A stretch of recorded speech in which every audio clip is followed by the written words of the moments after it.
Welcome to Night Light. Step away from the mainstream and gather around as we enlighten the world and our realities and travel this cosmic journey we call life. Join us as we share with you and provide that beacon that can guide us all to a better way. Explore with us as we examine a metaphysical montage of spiritual insights, covering everything from the mundane to the magical, UFOs to unicorns, and everything in between. This is a time of awakening, of sharing and evolving, of spreading our wings and soaring on the cosmic breath of creation.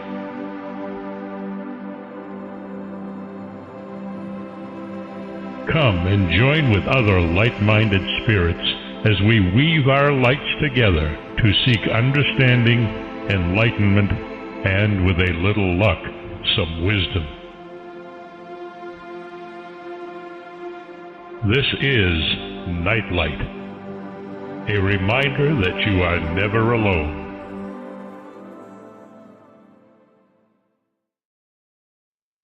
Hi, everyone. Hope you enjoyed the Thanksgiving weekend. We have a interesting holiday Christmas lineup, but delving into history turns up things most people weren't expecting.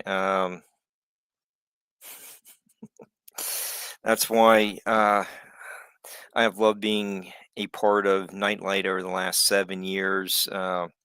Probably lost all chances to have a normal job, but I prefer to be abnormal. Next week, part of the weird stuff for the holiday. We'll be discussing madams for one of the Christmas shows. Okay, so I'll probably get struck by lightning for that, but Susan's book does make a great stocking stuffer. Okay, anyhow, we have Dennis Stone returning tonight to discuss exciting updates from America's Stonehenge. Dennis had a career as an airline pilot. Now planes, drones, maybe even UFOs are constantly flying over America's Stonehenge. So, Dennis, what's going on with everything flying overhead? Well, we get snow flying overhead this evening, Mark. The typical New England kind of weather. So it's looking like like Christmas already out here. And I know you got a few inches today too. Yeah, about 4. About 4 inches. Yeah, I think you're ahead of us actually. We only get about 3 to 4, and then we got a little rain on top, and it's still doing whatever it's doing out there. So tomorrow morning will be a nice time cleaning up the museum, a home and museum, that kind of thing. So it'll be a full day of trying to shovel out or snow blow or whatever we got to do. So, but it is that time of season, so it's not unexpected. So yeah, it's good to see you, Mark. Happy holidays. Yeah, thanks. We're really glad you're here. We'll get into the winter solstice, but still want to give you plenty of time to talk about so some of these new researchers who have approached you about doing some new scans of the hill. What's going on with their mission statements, and how do you fit into all of this? Yeah, that's a great question. Yeah, we've been very fortunate to have a lot of researchers fairly recently reach out to us. People that do drone work, that do LiDAR work. Also a retired archaeoastronomer from the University of Arizona, which is wonderful. In fact, for the last couple of years, I've been saying we need an astronomer to help us move forward with the research. Our last astronomer was from Penn State. He was with us for, I think, almost 5 years. and he was working in the late 90s until about 2001, and suddenly passed away. So his work was never complete. Really unfortunate. It was really kind of a shock when he passed away right after retirement from there. So yeah, we've had a number of people. We've done DNA on some bones that were found on the site 90 years ago. That was done just recently, and also the Oh, copper oh, dating on that. yeah, yeah. Yeah. What happened with the bones?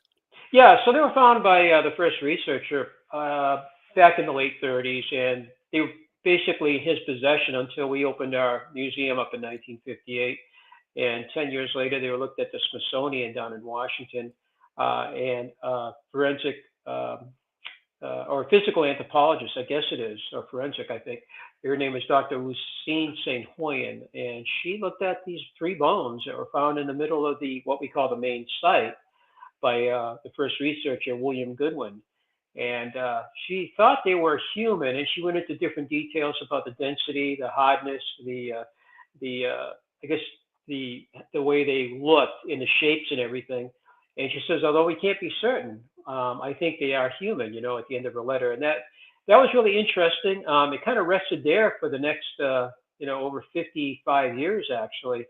DNA was not available back in 1968. So we had them DNA'd up at Lake Point University up in Thunder Bay, Canada. And that was actually about 2 years ago we had that done. It took a while to get the results back. And it turns out they compared the two samples we sent them out of the three. We kept one bone in the museum for safekeeping. We didn't want them to get lost. We wanted to have one in case the other ones got lost or whatever. And it turns out that they checked them against about 39,500 different specimens, and it turned out to be a Greek. They said they were Mediterranean, number one, the DNA, and then it said number two, specifically it was of Greek ancestry. So that was really interesting because we don't know of anybody that was Greek that was on the site. The Paddy family was from England. They had the land for about 200 years, 1734, up to the time that another Paddy family member named Fred Dustin, part of the Paddy family still, he sold the land to William Goodwin in 37. So whoever this person was, they were of Greek ancestry. So we decided we had to have them carbon dated. So we actually we took the remains of one of the bones and kept it in safekeeping. It was reduced in size due to the DNA test. And by the way, the two that were DNA'd, they were related or they were the same person, So we know, it's the same family or the same person. They said it was very, very close, probably the same person. And we sent that out to the university. Actually, we sent it to our carbon dating laboratory down in Massachusetts. We've been using since 1967, and it was prepared there because they do conventional carbon-14, and there was not enough carbon or enough mass, I guess, to carbon date it doing the conventional way. And that was true in the 1960s. So we couldn't have dated it back in the 60s either. But they use accelerated mass spectrometry, and they can use 1,000th the sample. And that's been around for a couple of decades now. We used it in the 90s for another project. So it was prepared in mass, sent to the University of Arizona, and we got the results back. And it was kind of strange because whoever this person was alive sometime between 1690 AD, not very ancient, but still pretty old, up to about 1900, with a medium date being 1850. That's the period of time that the Paddies were there. And why were these three bones, which were there are three different bones from different parts of the body, and the nearest grave is roughly 3/4 of a mile away. It's not like some animal dug up a grave and dragged a bone up here because they're from three different parts of the body. So apparently a body decomposed, and it's in front of the east-west chamber where it's all bedrock. And we have pictures going back to 1920 with a young man standing right there, 17 years before Mr. Goodwin started doing his research cleaning. And you can see what the landscape looked like. The structure standing there, he's standing next to it, and by his feet is debris, brush, and the bedrock's right there. There is no place to bury a body there whatsoever. There's no depth of soil, no 6 feet, no 3 feet of soil. It's very, very thin. And after, in the 1937, Mr. Goodwin, as he was cleaning that area, they found the three bones. So we got somebody that was dying there. And why did somebody like the Paddy family leave this person just to decompose there? Unless we're missing something there. It just doesn't make any sense to us. It just added to the mysteries of the hill. So it wasn't an ancient result, but it was kind of cool, and it just added to the mystery of the place. And we had it in the museum from 1957 all the way up to just recently before we actually got to do the test. So we're still working on things. Like the latest is a canoe that Mr. Goodwin had in his possession in the late 30s. It ended up in our museum, I believe, about 1958 when we opened.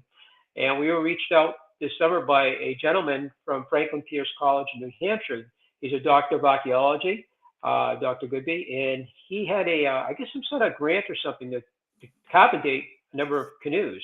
And so he reached out to ours, and there's a couple dozen in New England that he could have, done, but he decided to reach out and see if we'd be, because he had already read about our canoe. He knew where it was found, back in the 1930s. It's found in the Powwow River in Kingston, New Hampshire. So we were on a vacation trip out to see some of the mounds out in Wisconsin, the Adeland mounds, and we got this word that he was interested in us. So our manager James was working with him. And I said, James, well, let him know it was linseed oil to protect it, to preserve it back in the 1930s. I think the linseed oil, my understanding, could affect the carbon dating. So this Dr. Goodby actually reached out to Beta Labs in Miami, and they said, no, that should be fine. So we were quite excited about that. And a couple of weeks later, and we heading back from vacation, he showed up, and we got a sample. And we're waiting right now to find out what the results of that canoe is. So again, it was located about 10 miles from America's Stonehenge. It was found on a river called the Powwow River. Usually they're found in lakes and ponds, Dr. Goodby said. So it's a little unusual. And he could also see the burn marks, where they actually would create a canoe by burning and taking an adze or axe, burning, chopping, so they could hollow the canoe out, And you could actually see that in the canoe, which is pretty cool. He's kind of an expert, I guess, or he's getting to be an expert in the canoe thing. And but the thing about the canoe is it seems to have metal tool marks, like an axe hit it, which mean contact period with Europeans. And he looked at it a little close and he goes, you know what? I've seen stone axes that are as sharp as a metal axe. He goes, so you can't necessarily think that's a metal axe. It could be a stone axe that actually created this, or an adze, something very sharp. So we got a thing from him today. They're going to have a Zoom meeting on February 5th with select people. We were one of them because we donated the sample for carbon dating, and we're going to have a Zoom meeting with him. And by then, we think actually next week he may have the results. So that's kind of just one of the things we're doing right now. But also, you mentioned like other things like the drone work. And that's been going on for a number of years. But recently we had that astronomer. He needs very, very accurate data. And what he wants to do is look at all the solar alignments again, because we started doing the work on that in 1965, all the way up to present kind of. And he wants to look at the lunar alignments next. And then he wants to look at the star alignments. And with very, very accurate data of the location of these stones around the site, he can actually use that to actually date the site. And so what he needs is something down to about 1 centimeter, surveyor's grade accuracy. And the drone work we've had done last year by a gentleman named Chris Stein from GPI. It's a engineering company, and they're in Salem, New Hampshire, and they're Maine to Florida. He had done 106 acres, and he did it with his 2 high-definition cameras, and he had a LiDAR, and we got all that data.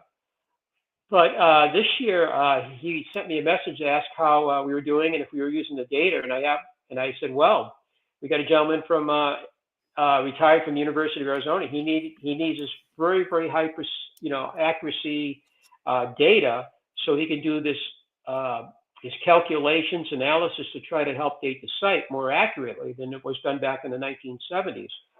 And I said, this is kind of what he needs. And he goes, well, what we have used there is GPS. That's just standard GPS. What you need is RTK. That's Romeo Tango Kilo. I never heard of it. So it's RTK GPS. It stands for real-time kinetics. And again, that's all new to us. We're still learning a lot of this stuff.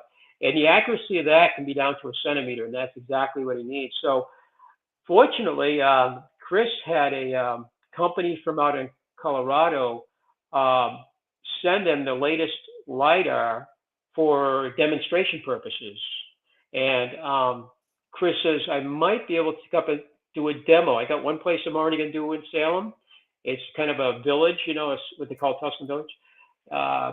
and that's kind of a lot of buildings, and it's it's the old Rockingham racetrack, and they turned it into a whole 170-acre, complex for shopping, dining, and everything. He has to do that again because they get a lot of parking. There are a lot of people using it. They get some parking issues, so they want to go over there and do more LiDAR on that. And he said, I think I can come up and do your place. So he got approval for it. He came up about a week and a half ago. And then one of the mysteries happened as he was flying it. And it's much quicker than the one he used last year. This thing just, last year he was up there for about a half an hour, and he flew it with a small drone. Then he flew it with this big drone with the LiDAR. And it took quite a while to do the whole thing. And this new one, I guess, captures information very rapidly. So it's much quicker. It's much more, I guess it's more accurate, I guess. But he brought his GPS with the R2K, and he had all these pads he laid out and everything, so you could get that, 1 centimeter or whatever accuracy. But for the patents, it looks like as the plowman walks, the drone goes back and forth, over the entire hill, and he lost data for 4 of the passes, I guess. So he said, I've never seen anything like that, and he's talking to the company out in Colorado, and they were perplexed by it. And for the holidays and everything, I haven't heard how that went on that, but he also came back a few days later just to redo it, and so I haven't heard how that went. We've had other issues with drones up there having issues, film crews having issues with their batteries, drones that wouldn't fly, batteries that aren't even charged, even though they were charged overnight. So it's just one of those things that happens up there, and it seems to be a repeating pattern. So this week that happened to me. Up at the hill? Yep. At our place? Oh, you're a great example then. Yeah. And that does happen frequently. I won't say every day. I would say more often than not, people have not too many issues, but every now and then it's like, and it could just be all coincidental. But Tom Elmore, the gentleman that brought up the handheld LiDAR 5 years ago, he comes back every now and then. He brought up his brand new 3D camera last year from 2 hours away where he lives. And he had a friend with him, a woman who's really into this too. And she came up, they got it all set up, and he goes to turn it on. The 2 batteries, or 2 or 3 batteries he had to try each one. Every one of them were dead. And I said, what happened? He goes, these were charged overnight. And I left my house down in Connecticut. And he goes, they are reading like 0 now, they're dead. And these are all brand new equipment. I said, I think we've had some issues like that up here before, And so he packed it up and left. He had to come back another, couple hour drive back another time to use this 3D camera, which is, that in itself is pretty cool, that 3D camera, it's just very, very cool imaging, they can do that. And Matt, by the way, Tom this year actually created a 3D model of the main site, which to your audience, about 1 acre where most of the structures are located. And Tom came up in March. He goes, I got something for you. And then he had this kind of a fabric, container, I guess it was. And he opened it up, and there's this beautiful 3D model of the main site. And I go, wow, because he had done some 3D modeling before, but he goes, I did this with the LiDAR data we collected in 2020. I said, this is really amazing because it's the first time I've done this. He goes, I'm doing a couple other places too, like the Newport Tower in Rhode Island and a couple other places he's done. But he goes, I've been doing 3D modeling, but I've been using photogrammetry where they take 1,000 pictures and they stitch them all together and do a 3D thing. And he's done that. He's done 3D modeling with that. But this is like a plastic model of the site, and it's the precision on it's amazing. And coincidentally, it's the same scale as my diorama when you first walk into our visitor center. It fits perfectly over the main site. So that was used this year too for the first time. And so what we're doing now is trying to get the data for this Dr. Bobby Ulick he lives in Texas now, and he's worked on the Great Pyramid in Egypt. And wow. Yeah, it's kind of neat. He was looking at the Queen and the King's chamber and the shafts that go out, and he used that, and he actually was used the stars, I guess, and I forget some of the details now, but the stars, he was able to put it back to the time period that conventional archaeologists say the age of the pyramid is around 4,600 years, plus or minus, That's what he came up. He also did Oak Island. In Oak Island, because that's been on TV for, 11 or 12 years now. But what he found on that, these stones that were positioned, and I think they were on a couple of the shows. I haven't seen the show for a while, but these stones have 84 alignments with the stars. And what he calls archaeochronology, I never heard of that term before. Archaeochronology, I believe, is a term, and it's a way of dating the site with astronomy, I guess, or archaeology or whatever. I'm familiar with archaeoastronomy since the 60s, but this is a new term. And he goes, and he sent all the graphs and all the data and everything for those to myself, to our surveyor from the 1970s. He's kind of involved with that again. That's kind of cool. Also to Chris Stein, our LiDAR guy. And he was able to find 84 star alignments. But not only that, he says that the alignments would work about the 11th century plus or minus so many years. So it puts it into the time period of the kind of the Knights Templar time, which some people suggest were the ones that were involved with Oak Island. And the other one he sent was the Newport Tower in Rhode Island. He's found a number of star alignments there. And I think the date on that, I think is roughly around 1400 AD, which I think is the date that some of the evidence, like the cement, they actually dated cement back with James Woodall back probably, I'm going to say 30 years ago. I can't recollect too many details, except you can date cement apparently because of the different materials that are in it that were organic. Some of the shells. The shells would be definitely, they were living at one time. So it might have been the shells. And I'm trying to think if there's anything else in there, but he was able to date it. And I don't know the accuracy of the dating, honestly, Mark, but I think the time period was around 1400 AD. So he worked on the Newport Tower and found a couple of alignments for the stars, and because we know there's some solar alignments there too, and he was probably working on that. So in order to push astronomy forward, we have to do a couple more things for Dr. Bobby. We have to. There's a thing where you have to do pictures. We have beautiful video from the drones of the property from a couple different people, but he wants pictures. And what they do is they take thousands of pictures and they stitch them together, and it forms a photo mosaic. And I guess 3D somehow, however, and they're able to use that in his analysis. And what he wants is he wants the angles between where the person stood looking at the stone that you're looking at, with the sunrise set, moonrise set, or the star riser set. And because most stars you can't see on the horizon because they just get extinguished by the atmosphere, Sirius, Rigel, and a couple others. So you have to be looking up a bit to see stars rising and setting. If you ever go out there, just watch that at night on a clear night.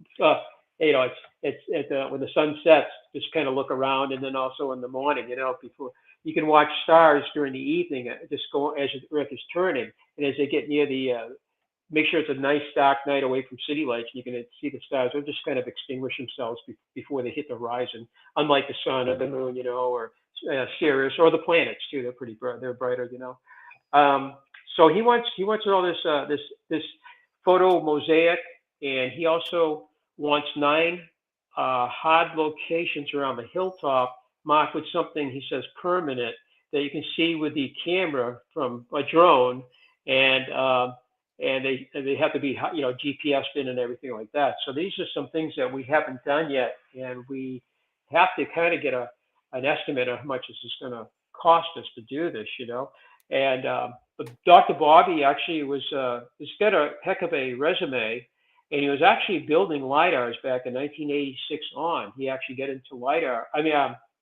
LiDAR building, and he also writes his own software for all this astronomical work. So he's really into the tech and everything, and he's retired now, so he has time to do some kind of fun things like, I guess, our site, So so we've got a few things going on right now. Okay, you were mentioning a photo. Dr. Olich needs a photo. You do have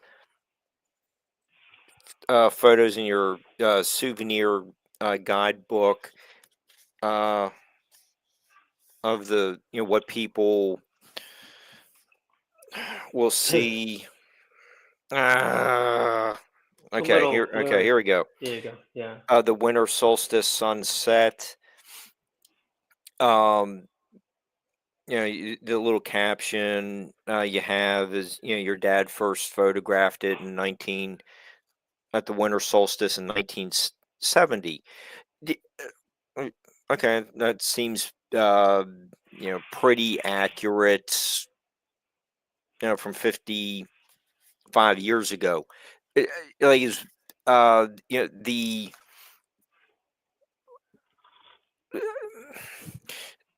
um like 1 centimeter accuracy that is available on the LiDAR. Do you think that would really change the your dad's discovery that, oh, okay, the sunset does line up you know on the horizon, this way, but would it be able to uh show anything else from the same observation point, um like for another celestial alignment? Well, that's a great question, Mark. That's in my mind too. So that, like the winter solstice. Yeah, you mentioned my dad took the first photographs, or actually found out about 4 years ago that our that one of our staff members that worked there from 63 to 68, and he actually was the one that went out and started clearing that alignment in 1965 using an axe, and then quickly borrowed a neighbor across the street from where he lived, and his family abutted our property. So he borrowed a chainsaw because there were about 700 to 800 feet of trees to be cleared. And then it was kind of done empirically. We knew it was about the right position for winter solstice, but they just went out there and watched it with their own eyes. But what he did in 60, 70, I guess he went up by himself. And I didn't even know, never knew that, or I forgot it completely because I said about 3 or 4 years ago, he reached out to me and said, "Hey, I got pictures from 1967." I was like, "You got sunset pictures of the?" Oh, wow. I said, because I thought 1970 with my dad. And that's what's in my new book, too. There's a picture of that sun. He took two pictures, and I have one of the pictures of that sunset from 67. But there were cirrus clouds, so all you can see is a bright spot over the sun. I don't even know if this will show up at all on your. There's a picture. That's a Y- 67 one right there. It's, you can maybe see Yeah, it just a little bit. it. Yeah, it's a picture for picture, so it's a little bit hard to see it there. But that, by the way, when we surveyed the site from 73 to 77, and that surveyor, like I mentioned, is interested in this today. He's retired 3 years ago from survey. He happened to be up a couple of months ago with his daughter. She lives across the country, and she was visiting, and he dropped by and he just asked, "Hey, how you doing? Nice to see you," and all that. And yeah, I'm retired, and that. I turned in my 3 surveyors licenses or engineering, whatever. And I told him a little bit about what we needed. All of a sudden, his ears, he kind of perked up. He goes, "Well, I'd be interested in that." So he's kind of back in the loop a bit. He's on all our emails, and he chats in about the equipment, the accuracy, what he did at the site. But he put brass pins at the top of those astronomical alignments. So we have those stones surveyed in during the 1970s using a theodolite and very accurate, surveyors work. So the astronomical marker stones have brass pins, and then just north of the astronomical platform, there's it's brass pin, and it's a data point from where all the other alignments are measured from. And that's what Chris Stein was doing when he set up his GPS. He set it up with a plumb bob right over that brass pin. Um, but that's a good question. Will Dr. Ulick find more alignments? And that's what we need to know. And when he has the data, then he can start working on this. He goes, and by the way, there's a lot of data. So once I have everything I need, it's going to take me a while to go through all of this, the analysis and everything, even though he's doing most of it by computer. But there's a lot of things you have to put into the computer, I guess, and he has to do a lot of studying and figuring out the angles and all of that stuff. So we might have a more accurate alignment. I may verify the results we got back from the Harvard Smithsonian the Center for Astronomical Physics in Cambridge, Mass. They did the analysis on our surveyor's work, again from 1973 to 1977. Then we sent it down there to Cambridge, Mass. They analyzed it, and when we got the results back in 78, they said you have alignments, and they would work about 1800 BC if they were used for that purpose, plus or minus a couple hundred years. It's almost 4,000 years old. which agreed with our oldest carbon dating on the main site, done in 1971. And we had several other dates that were 3,000 years old and so forth. So what we want to do is kind of go over all of that again. And Dr. Bobby can do that. You can look at the solar alignments again. You can look at the lunar alignments, see if any errors were made, and then look at the stellar alignments. Yep. That actually, the stellar alignments were found by the person doing the analysis. Her name was Shoshana Rosenthal at the Harvard Smithsonian Center for Astrophysics. She was here for 50 years. And she said, you got 24 star alignments here too. And that was a big set of a shock or surprise. We didn't expect that. We just knew about the true north alignment. So yeah, right. That's a carbon dating, I think, right there. Yeah. Yeah. And you have these same posters in the visitor center. Yeah, we have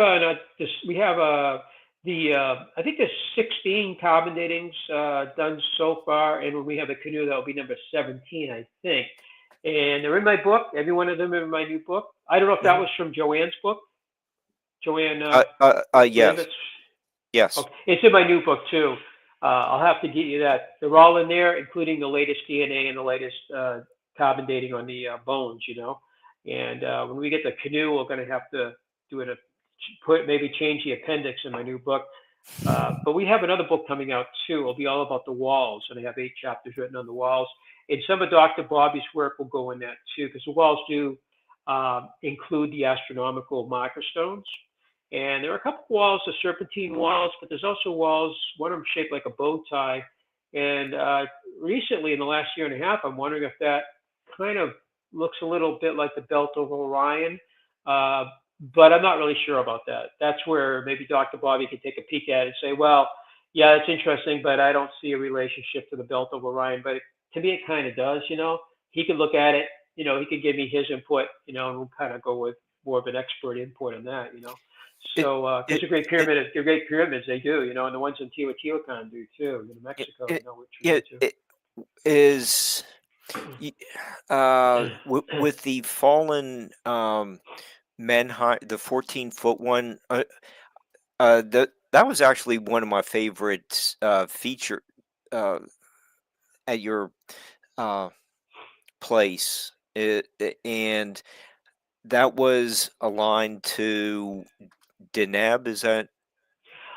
Actually, yeah. Well, actually, Isa, according to Dr. Winkler, the gentleman that died. However, I mentioned that to Bobby back in the spring, and then during the summer months we get really busy, and I really couldn't.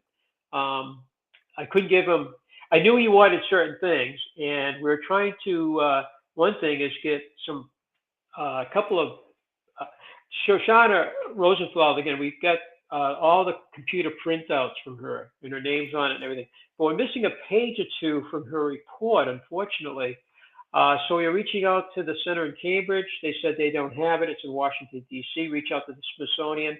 And they were very nice about it. Then we reached out to the Smithsonian, and they said, we'll get back to you in 2 weeks. And they did. And all they had was a small picture of her. And she had 50 years there. So her 50 years of research, which would include our stuff, she died in Colorado. I'm wondering if it ended up out there or somewhere else, which is a shame. We don't have that. So we're still looking for that, actually, for that information. But that 14-foot mono, by the way, that was found about coming up on 30 years. I think next year will be the 30th. L. Kayworth, a friend of ours, his son Pete saw that. I think maybe 1997, possibly. I think it was. That's an interesting stone, and the top of it has that angle like the summer solstice sunrise. And I know you did a report in a magazine, which is kind of cool, and it was all about even like, I think you might have mentioned Callanash or one of the sites over there in the same shaped stone. That's a fascinating stone. It's really 3 pieces with another stone at the bottom that may have helped to hold the 14 feet, to stabilize it, like a footing stone, if you will. But Dr. Bobby, I had mentioned that to him. I should get back to it. Yeah, back in the summer, at the beginning, late spring, early summer, about that stone too. And he kind of mentioned it in one of his little messages to me, and he didn't seem particularly interested or disinterested in it. And one of his last messages he sent, some of these messages are very long. He goes, I need to know more about that 14-foot stone. So I don't know if that helps to answer. He's interested in that.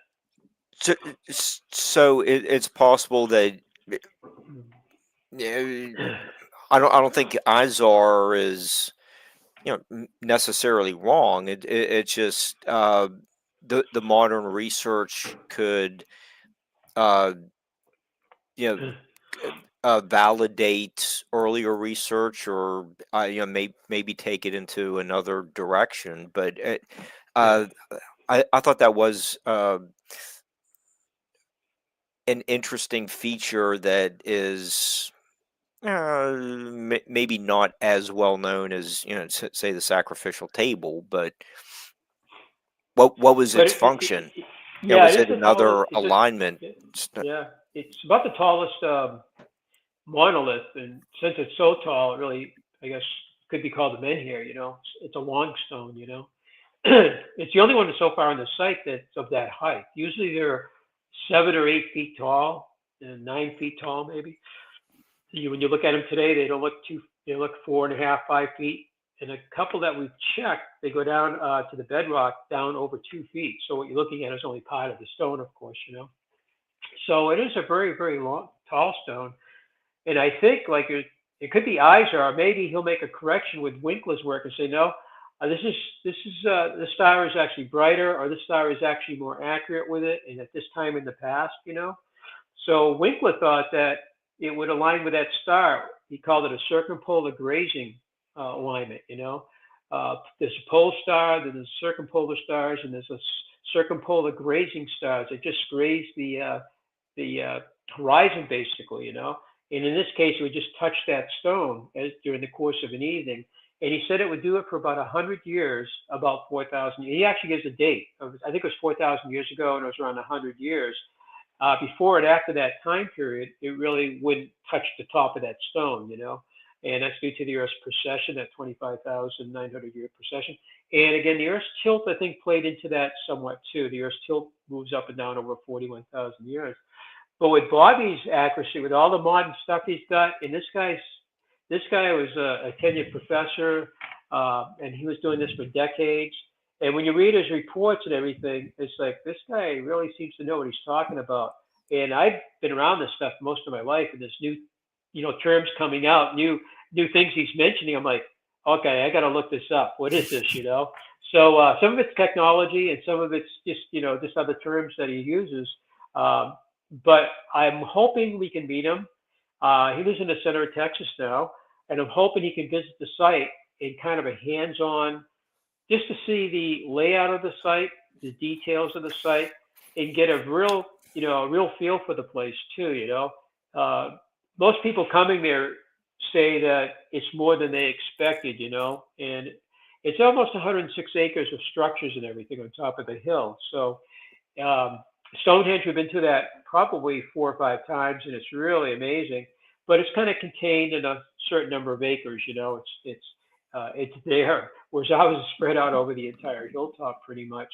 And we think we have 57 alignments with the sun, moon, and stars. Well, with Dr. Bobby, hopefully you can get him all the data, as I mentioned before, and then maybe in a year or so, or hopefully less, we'll find out how accurate that is. This is how many alignments you have. Maybe it'll be more, maybe it will be less, maybe it'll be something totally unexpected. Yeah, it just seems like with all the publications that have been written on your book or your property, even one of the earliest ones, the Mystery Hills story. Oh yeah, yeah, You know, yeah. if I take my hand off, see the Yeah, cover. yeah. But That 1977. Yeah. and you are Mark Feldman goes into a lot of detail. Where I have to de-blur this, but he goes into a Still lot of blurry. Yeah. detail. There it is. On the lining up the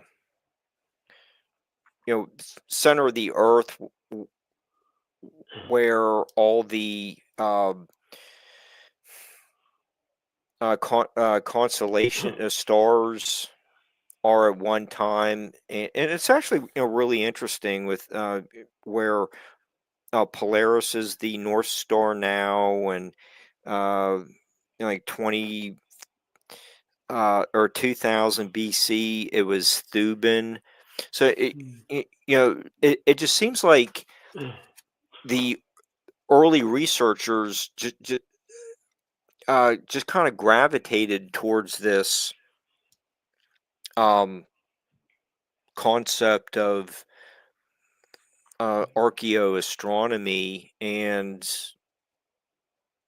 it's held to be accurate the whole 70 years that your families own the property, and in I'm gonna we'll have to have you back for once you get the all the results, but it just seems like what the technology that is available to use now is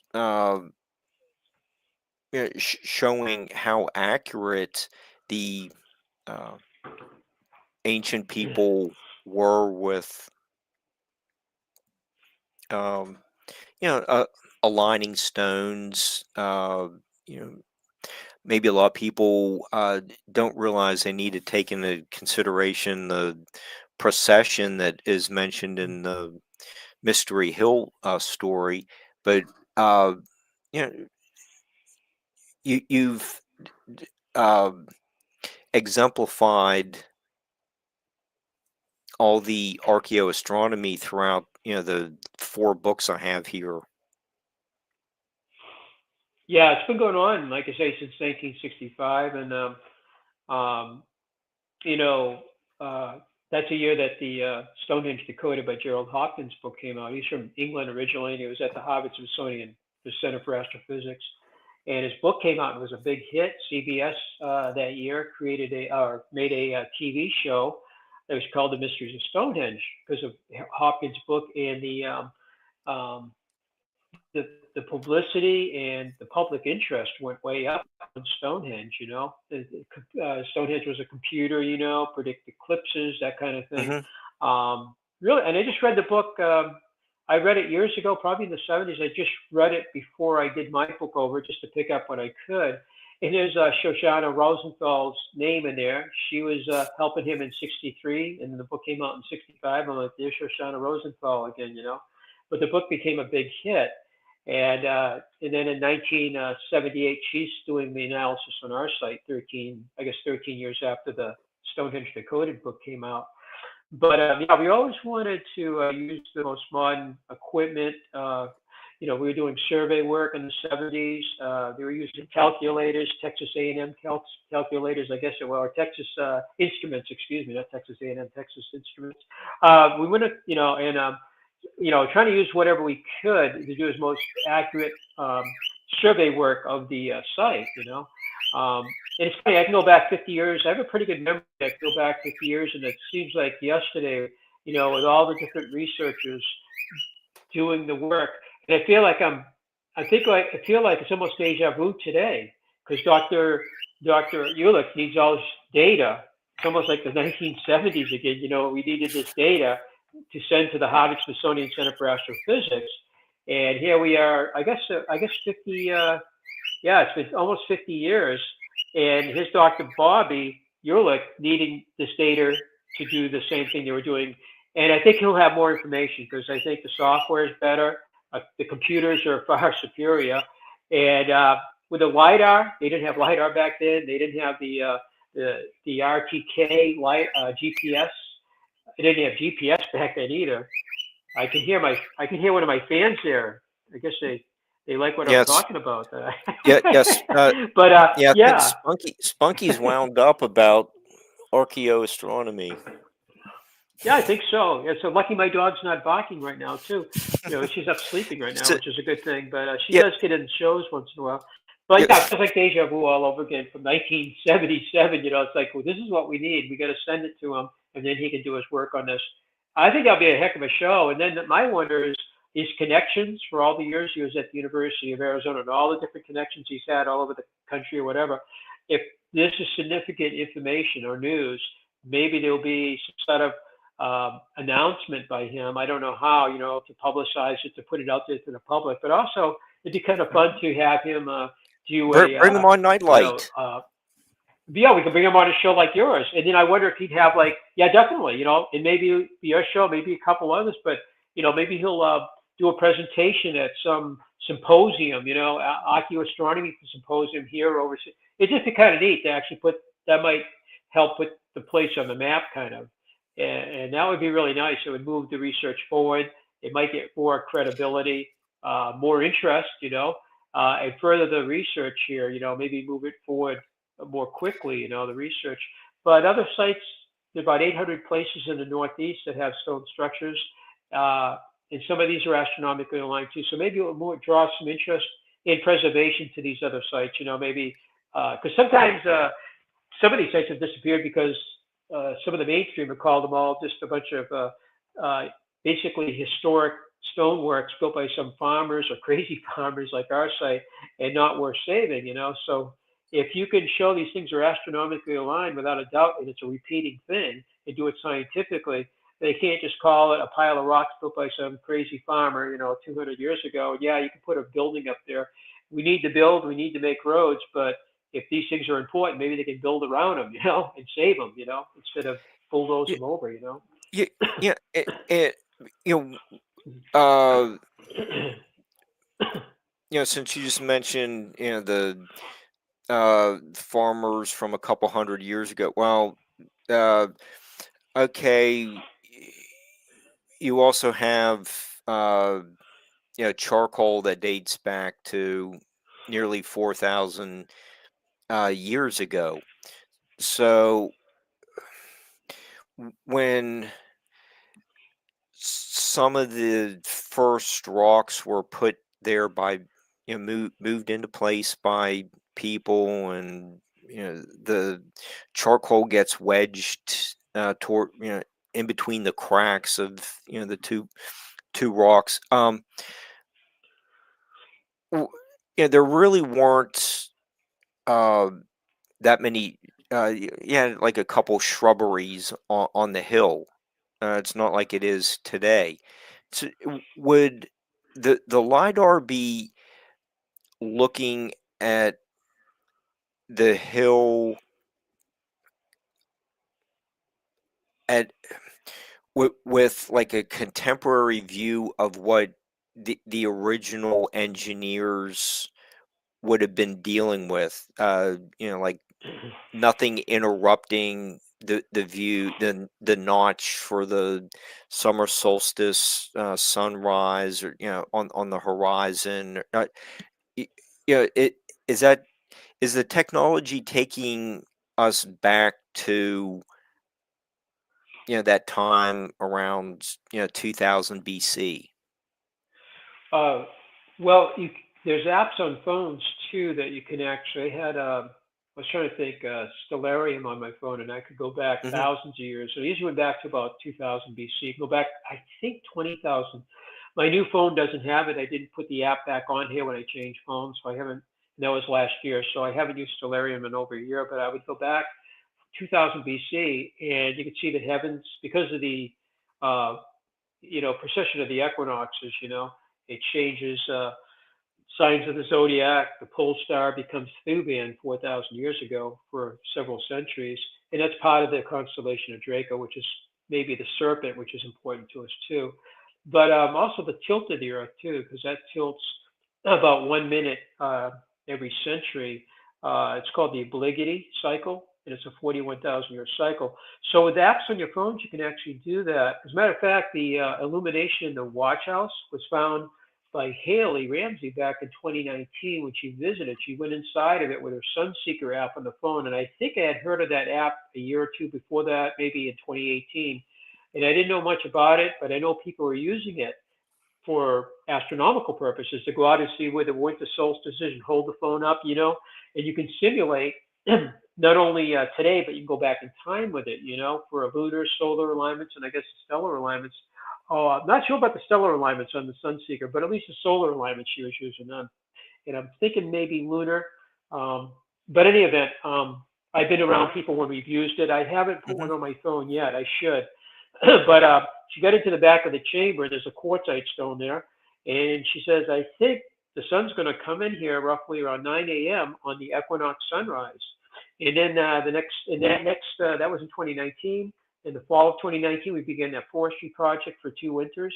And in 2020, they had already cleaned enough area so you could see the sunrise for the first time in our lives go into the watch house. So I was there for the equinox sunrise 2020 in the spring, and the sun came up, and I thought just the back wall would be illuminated. It'd be kind of cool, and the stone would be a little brighter because it's white quartzite versus gray granite kind of. And watching it from the outside, looking into the chamber, and what I see is that the top of the stone has a kind of an A shape to it. And anyway, what it was is that the shape of the entrance created a shadow and then the light too. So a shadow and light illumination, and it actually framed the top of that rock perfectly. And about a half an hour later at 8:30, from 8 to 8:30, it changed. That shadow light morphed into, it looked like a hand with the index finger pointing back at that stone on the lower right side of it. And then a couple years later, I think it was in 2023, I was standing there on the equinox sunrise again in the spring. And most of the people had seen from the astronomical platform that alignment. That's the early one in the morning. The stone is about almost 9 feet long. It's fallen. So you watch where the sun rises over the fallen monolith. And then they went down to the oracle chamber. And there's another standing monolith there that is the 4 seasons. And it does have the equinox, of course, and the solstices. And after that, people were dispersing. They were going out to have coffee. Some were going back to work, maybe come back later in the evening, watch the sunset. But I was up there with just her by then. I'm like, wow. I had my back to the chamber just talking to her. And I said, you know what? We got a half an hour before we see this illumination. Would you like to go get warm in the building, maybe get something to drink or something? And about that time, I turned around and I looked into the chamber for the first time at 7:30. And what I saw was the illumination at 7:30. The bottom of the stone has a shape kind of like this. And it was perfectly framed, again, by the shadow light. And I'm like, oh my God, look at that. It frames the bottom of the stone. And a half an hour later, we watched it again. It went to the top of the stone. And then a half an hour later, after it began, looked like, again, a hand with a finger, index pointing back at the stone. What we think is that stone represents an egg, and the chamber perhaps represents the womb. And the sunlight going in is kind of a fertilization of the egg. And this is on the spring equinox, kind of makes sense, I guess. And so this is a kind of a fertility illumination, if you will. And so that Sunseeker app is kind of cool. It actually worked, So you can do the solstices and equinoxes. You can go back in time. You can actually go into the future. And so Dr. Bobby, of course, has all the sophisticated stuff. That's what he's going to do. He wants to know what the heavens look like. When did this alignment work, with a star? And he can tell us the date. Like guys are with Dr. Winkler 25 years ago, and again, he had a heart attack and he passed away before that work was really complete. So Dr. Bobby's kind of picking that up, and we'll see if he finds some errors, some mistakes, or he'll verify certain things are accurate, let's say with Dr. Winkler's work or the work going on in the 1970s. Although the survey work was done with, it was professionally done, so that shouldn't be altered. It's just looking at and analyzing that and saying, okay, when do these alignments work? Okay, they work around 2000 BC. Maybe that's when Dr. Bobby will come up with roughly, maybe even a more precise date, plus or minus date. Do you think you can apply the technology to understanding the windows in the serpentine walls, or do you think that's something unrelated to archaeoastronomy? No, Mark, that's a great question. We just don't know. The windows, there's about 36 of them, and we it's kind of hard to do them with drone lidar. We did put little yellow ribbons near 36 of them, or I think he did it last year, so we had like 34 of them last year. We found a couple more since. However, Tom Elmore's handheld lidar he did 5 years ago captures the one on the 15 acres, captures some of them, kind of, you know. And is there a relationship between the windows and the stars or heavens? They seem to be so random all over the site, and their orientation is random too. You know, the way they're orientated. So I don't know. That's a wonderful question. And then the serpent walls are 16. It seems like a lot of them are kind of heading in a southerly direction. It looks like the head is to the south, and there are a couple exceptions though, and the tails seem to be more in the north. We have one that loops around. It looks like the Ouroboros, although the head is kind of facing, which is the watch house, is kind of facing a southerly direction with the head, but the bottom goes in a counterclockwise loop, 2,550 feet. You know, with a tail right in front of it, and the tail is pointing in a southerly direction too, right in front of its face. You know, but that's a great question. So when Dr. Bobby gets with the solar, lunar, and stellar, I kind of mentioned to him last spring we have walls that are serpentine in shape, and they go across the whole Northeast, all the way up to California. I'd like to see if there's any correlation to astronomy, you know, alignments for them. And then we got these windows, and there's like, you know, no, 36 windows up there. And we don't know, again, if they have any alignments with the heavens. At this point, I'd say I don't think so. But that's somebody that can look at it. You know, we have all this data, and he can look at it on his computer, and he can start doing things with it. He can say, yeah, no, I don't see any correlation between the alignments with, or any alignments with the windows. And the serpentine walls, yeah, there's some interesting, you know, they're facing kind of south or whatever, but that's a great question. We just don't know. And I think, you know, once Bobby gets through the solar, stellar, and the lunar ones, maybe he can take a peek at this and see if there's anything to it. It's just that these people may have just set up serpent walls, but they weren't really aligned with the sun or moon or stars. I really don't know. The Great Serpent Mound in Ohio, though, which you know well, it does Hmm. have the head facing the summer solstice sunset, and Right. then it wiggles back and forth with the equinox and the winter solstice. And they do suggest that the egg in its mouth, which has been excavated and repaired, so and I think it had monoliths standing there too, a couple monoliths, which I think are over the banking now. Yep. That's a shame, really. But maybe it's a solar eclipse, you know, like the moon's eating the sun. You know, it's like the serpent's eating the sun, is kind of like the moon's blanking out the sun. But it does look like a serpent, of course. I mean, there's no doubt about that. But maybe when I was there, they suggest that the constellation Draco inspired the serpent shape and the serpents, because we have snakes too. You know that Hmm. all. Yeah. Well, same thing at our site. We think that Thuban may have been inspirational, and at that time, its star Thuban, part of its body, would have been the pole star. You know, and the Egyptians were looking at that too 4,000 years ago. They built the Great Pyramid around 4,600 years ago. Is Thuban, and it looks like kind of a serpent. Some people call it a dragon, but they would have been looking at that as the place, the Thuban, where you know, that's a gateway to heaven, I think, was one of the thoughts. And it's a star that just doesn't move. It wiggles a little bit, you know, it wobbles in the course of an evening. Polaris does a little bit too. Polaris is a brighter star, but Thuban was a pole star. It's a little bit off, but that would have drew their eyes right to that serpent, you know, that kind of thing. So a lot of good questions. I just can't wait to see what Dr. Bobby comes up with. I don't know, you know, a little worried too, you know, about all the hard work, all the research, and finding out, well, you were wrong here, you know, like, oh, it's always a little tough, you know, but it also moves the knowledge forward, you know. Right. And he might find everything that's been done in the past, um, you know, is pretty much on, you know, because I mean, the survey work was done good. The analysis was done by the Harvard Smithsonian Center, you know, by a professional. We'll see if there's some mistakes, you know, that's possible, you know, but we may Okay. know in the next year, though. Yeah. Okay. Well, and people can verify you know what's known so far by actually going there for the winter solstice celebration you put on in what, like 19 days Or so Yeah, yeah. so what Uh, uh so if you have uh all the night lights, adoring fans descending on America's Stonehenge in about 3 weeks. Go ahead, What? bring them up. We love it. Yeah, yeah. What are they going to see? What do you have lined up for the visitors? Yeah, so I think it's the 21st. I believe it's a Sunday this year. We'll be open for the sunrise, um, and so we'll be open.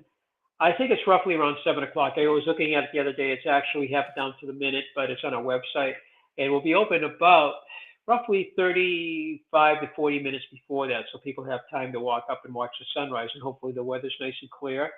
And that particular monolith has fallen, which is unfortunate.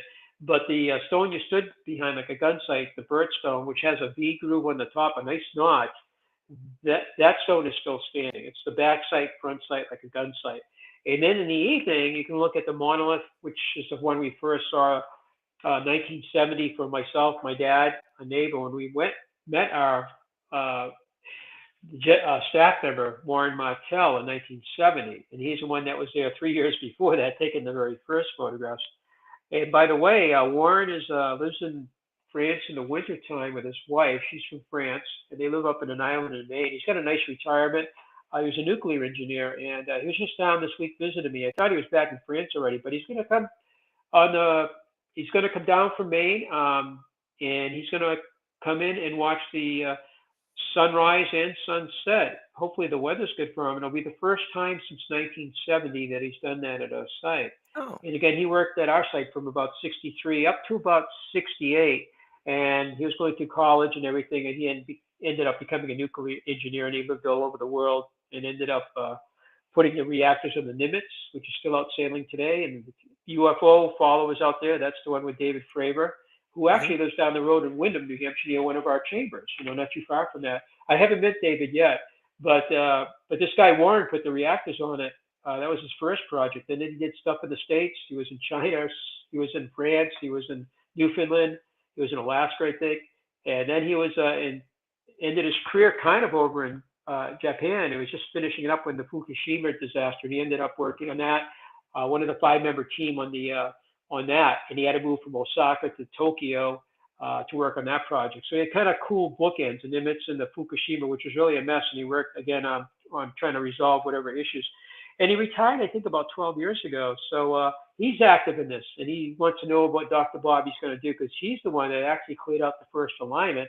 And he was using maps, the Woodman map from 1953 on our site. He was talking about that the other day. We were taking, the azimuth, and the angle, and looking at the stone and all that stuff. There, he was here, I think he was here on Saturday. I think he was here a couple of days ago. Anyway, Friday. He was here the day after Thanksgiving, because his kids live right up the street from here. So, but he's kind of into it again, and he's in his 70s now, and he was a youngster at the time. He was 15 when he started with us in 63, and by 65, he was 17. He was out there starting to chop out the first alignment. So hopefully it's nice weather.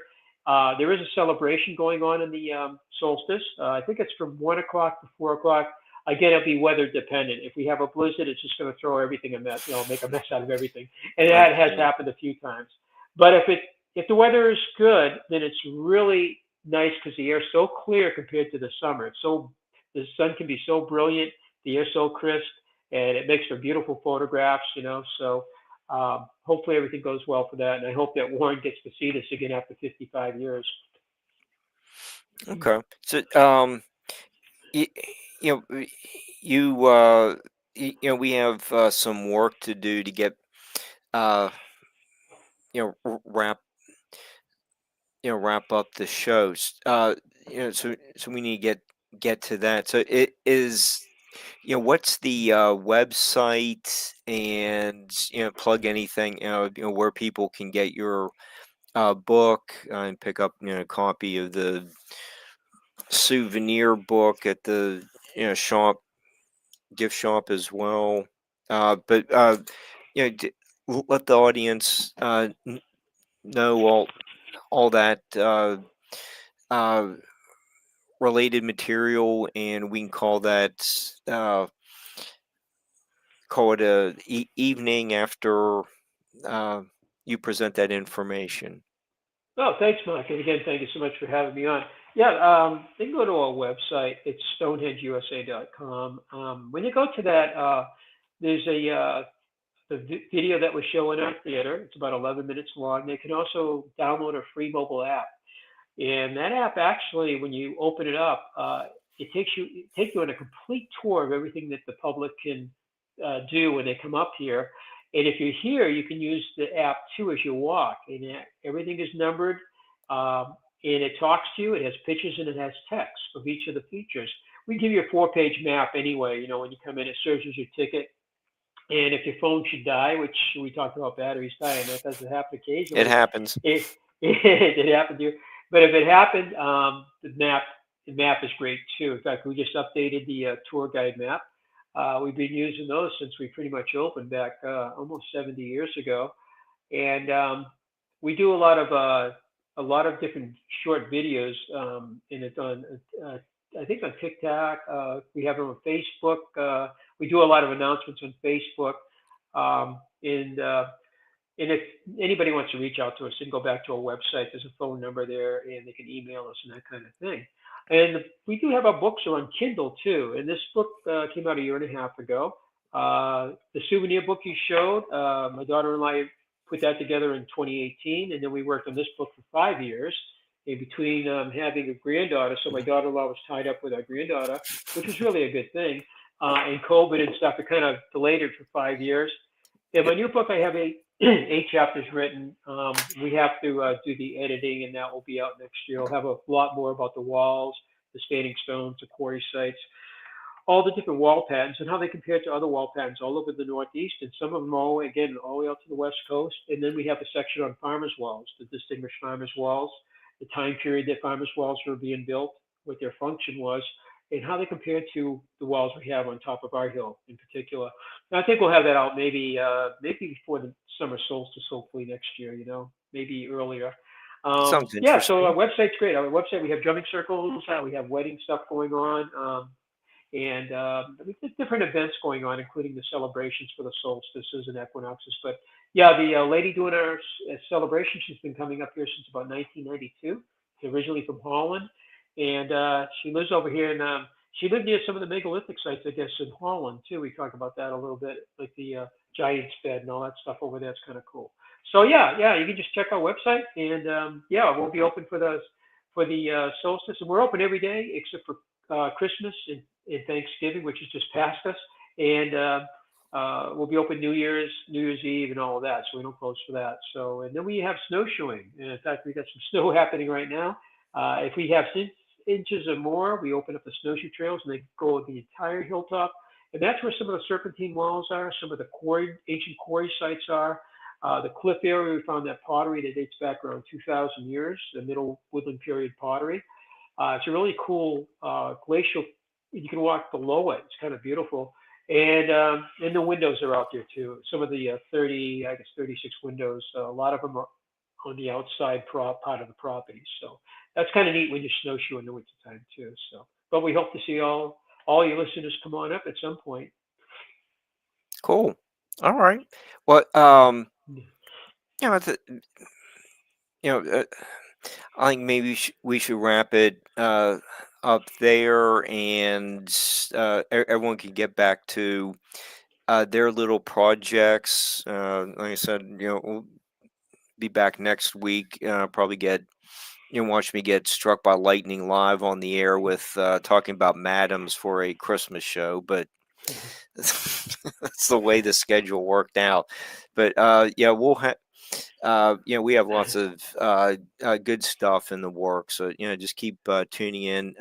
Thank you, Dennis, for being such a intriguing regular guest with us. And thanks, Barbara, for keeping us on the air. And we will see everyone next week. And Barbara has, a good guest lined up for Monday as well. So thank you, everyone. Stay warm, and we'll see you next week.